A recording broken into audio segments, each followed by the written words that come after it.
मेरे प्यारे दोस्तों, आपका अपना YouTube channel MK technical training centre में आप लोग का बहुत बहुत स्वागत है।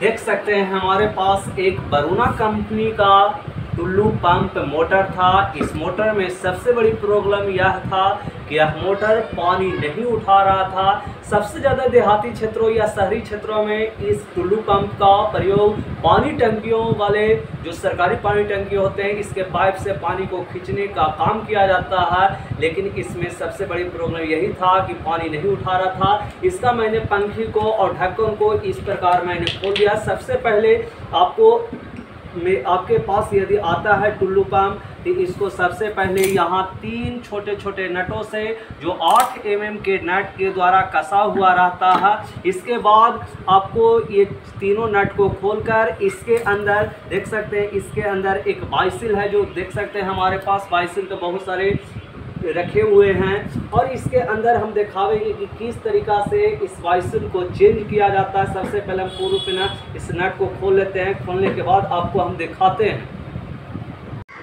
देख सकते हैं सबसे पहले मैंने इसे पूरे नट को मैंने खोल दिया था, और इस प्रकार का एक कूलर आता है। इस कूलर के द्वारा हम इस एम्पीलर को निकालेंगे, और इस एम्पीलर में 2 छिद्र होते हैं। इसी छिद्र पर ये दोनों नटों को कस दिया जाता है, और इसको पूरे ताकत की सहायता से जब इसे हम ऐंठते हैं, इस प्रकार जब ऐंठेंगे तो ये जो एम्पीलर है ये बाहर की ओर आसानी से खिंचा जाता है।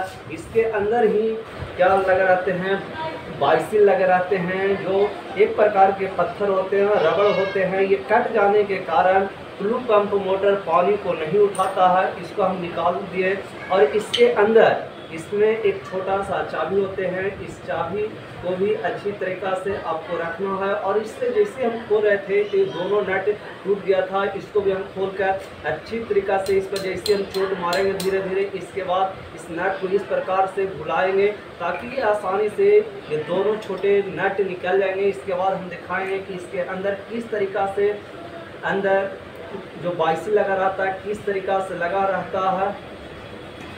सबसे पहले मैंने इसके अंदर जो बाइसिल लगा हुआ था, जो लॉक लगा हुआ था, ये देख सकते हैं। इस लॉक को मैंने उनार कर दिखाया, मैं जिससे दिखाइएगा। इसके अंदर एक छोटे से चाबी होते हैं, इसको भी मैंने निकाल दिया था, और इसके जो नट थे ये टूट गए थे, जिसके कारण बहुत हार्ड से आपको हथौड़ी से इस स्थान पर ठोक ठोक कर आसानी से इसको नोज प्लायर के मदद से इसे खोलना पड़ता है। इसके अंदर सबसे पहले हम ध्यान देने की बात है कि जितने नंबर का जो बाइसिल होते हैं उतने नंबर का आपको बाइसिल लगाना पड़ेगा। यदि आप दूसरे नंबर का बाइसिल लगा देते हैं तो कभी मोटर पानी नहीं उठाएगा, जाम हो सकता है। इसमें 12 FS नंबर का इसमें बाइसिल है। सबसे पहले इसमें बाइसिल लगाने के लिए आपको क्या करना पड़ेगा कि जो पत्थर होते हैं, ये पत्थर को अच्छी तरीक़ा से इसके अंदर यही पत्थर का ही सबसे बड़ा कमाल होते हैं, और इसका जो धुरा होते हैं ये भी पूरा पेना गंदा हो जाता है, जिसके कारण ये पानी को नहीं, और ये जैसे पानी के संपर्क में रहता है तो ये खराब भी हो जाते हैं। इसे अच्छी तरीक़ा से कपड़े से या किसी भी चीज़ों से, श्रेष्ठ कागज़ से भी अच्छी तरीक़ा से साफ कर लेना चाहिए। सबसे पहले लगाने के लिए आपको ग्रीस, थोड़ा सा ग्रीस का प्रयोग करें, और इसके अंदर ग्रीस का जरूर प्रयोग कर दें ताकि इसके अंदर एयर ना ले सके। एयर लेने के कारण ही पानी लीकेज होता है, पानी नहीं उठा पाता है। इसको मैंने अच्छी तरीक़ा से इसमें ग्रीस लगा दिए हैं, और इसके पत्थर को बैठाने का तरीका भी आपको सबसे पहले मालूम होना चाहिए कि जो उजले वाले जो भाग होते हैं ये ऊपर होना चाहिए, और इसके अंदर जो रबड़ होते हैं इसको इसके अंदर अच्छी तरीक़ा से बैठाकर किसी लकड़ी के गुटके की सहायता से ही इसके अंदर बैठाना चाहिए। यदि आप किसी लोहे की कील के द्वारा यदि इसके अंदर बैठाते हैं, ये बाइसिल कभी नहीं बैठ पाएगा। और इसे बैठाने के लिए हम देख सकते हैं एक लकड़ी के गुटका, एक लकड़ी या बांस के गुटकों को इस प्रकार से ठोकेंगे ताकि ये आसानी से बैठ सके। इसके अंदर देख सकते हैं जो रबड़ है ये ठीक से नहीं बैठने के कारण आपको हम दिखाते हैं। पूर्ण पेना जब बैठ जाएगा इसके बाद आपको हम वीडियो को जूम करके दिखाने की कोशिश करेंगे। इसके अंदर मैंने जो पत्थर होते हैं, पत्थर के साथ एक रबड़ होते हैं, इस रबड़ को मैंने अच्छी तरीक़ा से बैठा लिया है। बैठाने के बाद इसका आप रोटर को, इस रोटर को भी मैंने बैठाएंगे। इसके ऊपर, रोटर के ऊपर थोड़ा सा ग्रीस का प्रयोग करना बहुत ज़रूरी है ताकि ये घर्षण की क्रिया को कम कर सके। इसके अंदर भी मैं ग्रीस का प्रयोग कर रहे हैं। ग्रीस का प्रयोग करने के बाद इसको अच्छी तरीक़ा से, इसके अंदर भी देखिएगा कि एक ब्लॉक रहते हैं जो पानी के पानी जो अंदर जो जाते हैं, इसे जाने से रोकने के लिए इसके अंदर इसका प्रयोग किया जाता है। इसे अच्छी तरीक़ा से इसमें डाल देना पड़ता है ताकि ये पानी को, इसके अंदर जो मोटर होते हैं, मोटर के अंदर पानी नहीं जा सके। इसे अच्छी तरीक़ा से मैंने सेट करने की कोशिश कर रहे हैं, लेकिन ये जिधर तिधर जा रहा है। इसे अच्छी तरीक़ा से मैं इसको इस प्रकार छोटे से स्क्रू ड्राइवर की सहायता से इसे, इसके जो छिद्र होते हैं, इसी छिद्र पर इसे हम बैठाने की कोशिश करेंगे।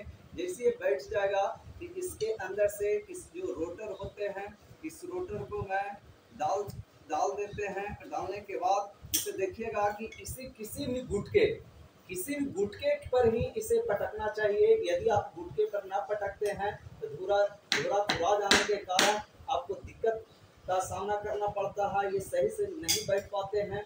इस स्थिति में भी पानी लीकेज होने की संभावना रहता है, पानी नहीं उठा पाता है। इसे मैं अच्छी तरीक़ा से बैठा देता हूँ। ये देखिए, जैसे आप ठोकते हैं इसके ऊपर भी ये जो पत्थर होते हैं, पत्थर भी बाहर आ जाते हैं, अच्छी तरीक़ा से नहीं बैठता है। इसे बैठाने के लिए हम कुछ लकड़ी का ही सबसे ज़्यादा प्रयोग करना चाहिए, लेकिन यदि ना रहे तो कोई दिक्कत की बात नहीं है। इस पर हम छोटे से नोल प्लायर्स की भी मदद से इस पर यदि चोट लगा देते हैं तभी कोई दिक्कत नहीं होता है। अच्छी तरीक़ा से जब बैठ जाता है तो देखिएगा कि इस पत्थर को लगाने का भी तरीका आपको मालूम होना चाहिए। देख सकते हैं एक भाग, दिखाइए इस पत्थर, ये जो रबड़ की तरह होते हैं, इसका एक भाग चिकना, एक भाग चौले। जिधर जो चौले भाग होते हैं जिस पर नंबर लिखा हुआ रहता है, ये सबसे ऊपर बैठाया जाता है। और जो भाग काफ़ी चिकने होते हैं, ये नीचे की ओर, इसको इस तरीक़ा से इसके अंदर दबाव डाल दिया जाता है। डालने के बाद इसके अंदर एक घात बना हुआ रहता है, इसी घात के अंदर इस लॉक को लगा दिया जाता है। देख सकते हैं एक छोटे से लॉक है, इसे अच्छी तरीक़ा से इसके अंदर मैं फिट कर देता हूं ताकि इस पर जो चाबियां होती है ये आसानी से बैठ सके और ये जो रबड़ होते हैं ये ऊपर की ओर ना निकल सके। इसके बाद आपको हम सेटिंग करके दिखाएंगे कि किस तरीक़ा से इस रोटर को इस टुल्लू पंप मोटर में सेटिंग किया जाता है। सकते हैं कि मैंने इसे अच्छी तरीक़ा से इस एम्पिलर को मैंने बैठा दिया और बुलाने के बाद भी ये फ्री होते हैं, लेकिन इसमें सबसे बड़ी प्रॉब्लम होते हैं कि नज़दीक से दिखाइए, इसका ये जो पॉइंट होते हैं, देख सकते हैं एक साइड में गड्ढे और एक साइड में ऊंचे जो पॉइंट होते हैं। इसमें भी दिखाइए कि एक साइड में पूर्ण प्लेन होते हैं, लेकिन एक साइड में ऊंचे होते हैं। ये दोनों पॉइंट एक सीध में होना चाहिए। यदि ये दोनों पॉइंट एक सीध में यदि नहीं होता है तो कभी भी पानी टुल्लू मोटर नहीं उठाएगा। आप पागल हो जाए, कहिए कि मिस्त्री के यहाँ बनवा के लाए हैं लेकिन पानी नहीं उठाता। बहुत सारे जो नौसिखिया होते हैं, अनपढ़ गवार मिस्त्री होते हैं, यही करते हैं कि इसको किसी भी तरीक़ा से इसे इस तरीक़ा से फिट करके दे देते हैं, घर पर ले जाते हैं, लोग लगा देते हैं, इसके बाद भी पानी नहीं उठाता। इस दोनों पॉइंट को अच्छी तरीक़ा से आपको ध्यान में, दोनों का पॉइंट एक सीध में होना चाहिए ताकि ये दोनों का प्रेशर जब तेज गति से बनेगा तभी पानी उठा सकता है। लेकिन इस पॉइंट को यहाँ रखें और इस पॉइंट को यदि हम इस तरीक़ा से कस दें तो कभी टुल्लू पंप पानी नहीं उठावेगा। ये बात को सबसे ज़्यादा ध्यान में रख के आपको कसना है। कसने के बाद इसे अच्छी तरीक़ा से फिट कर देना। देख सकते हैं ये ओवरलोड होने के कारण इसका जो कॉइल था ये ओवर हीट हो गया था, लेकिन अभी कोई दिक्कत नहीं है, अभी कम अच्छे दिन तक चलेगा। इसे ओवर हीट से बचाने के लिए इसके ऊपर हम वार्निश चढ़ा देंगे। वार्निश चढ़ाने के बाद ये सुरक्षित रहेगा। इसी तरीक़ा से किसी टुल्लू पंप मोटर का बाइसिल आप आसानी से चेंज कर सकते हैं। वीडियो देखने के लिए बहुत बहुत धन्यवाद। और जिन बच्चों को इलेक्ट्रिक का काम सीखना चाहते हैं तो मेरे पास आकर सभी प्रकार के इलेक्ट्रिक का काम सीख सकते हैं।